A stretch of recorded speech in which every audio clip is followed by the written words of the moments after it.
Difficult battles to fight, and then there are campaigns that are going so badly your own ministers are being asked whether you might resign. Has that crossed your mind?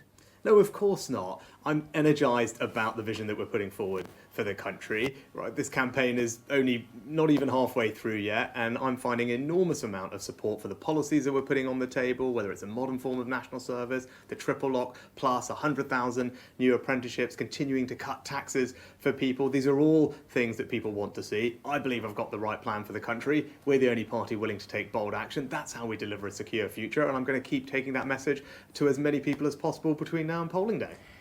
But Prime Minister, your MPs are increasingly despairing. Leaving D-Day early is going to go down as a historic mistake. You can't really stand there and pretend that things are going well.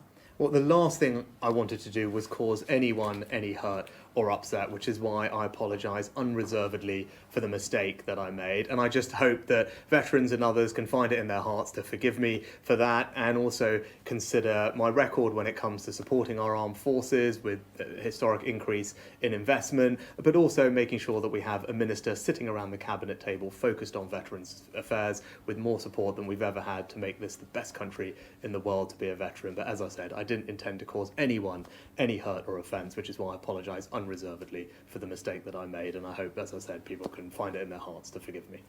Douglas Ross has just announced that he's going to stand down as leader of the Scottish Tories. There are questions about his handling of David Dougard and his seat selection. Is this evidence of more chaos in your party? No, I mean, you can read Douglas's statement about his reasons, and I respect his decision. It's been a pleasure to work with him over the time that I've been Prime Minister. He's been a steadfast champion for the Union, but also he and I have worked together on delivering 2 free ports for Scotland, attracting jobs and investment, standing up to the SNP's misguided gender recognition reforms, and also being unashamedly champions of Scotland's North Sea energy industry, the only party to consistently have done that. So I think that's a track record that Douglas can be proud of, and I've enjoyed working with him, but I respect his decision. Suella Braverman says that Nigel Farage should be welcomed into the Conservative Party. This is a man who says of you that you don't understand our culture.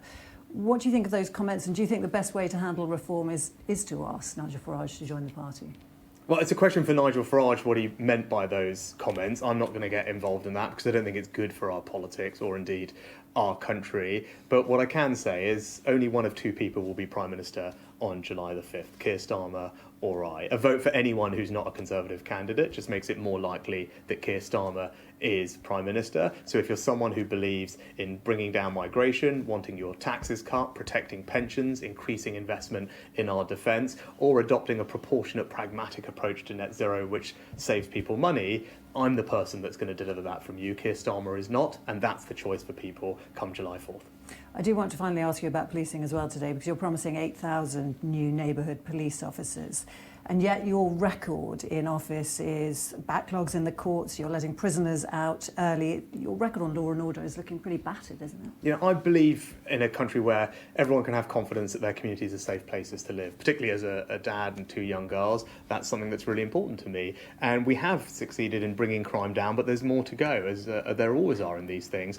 Now, we've done that by putting 20,000 more police officers on the street. We want to build on that. Today's announcement means there will be 8,000 more neighbourhood police officers in communities, but crucially we will also give them the powers that they need to confiscate things like knives, take them off our streets, toughen up sentencing for knife-related crimes, and expand our very successful hotspot policing pilots, which have reduced antisocial behaviour by up to 50% where they've been trialled. Now we will spread those across the country. So I think actually our record does speak for itself. We are bringing crime down. I want to build on that and make sure that everyone can feel safe in their communities. Today's announcement again demonstrates that we are the party that can deliver a more secure future for Britain.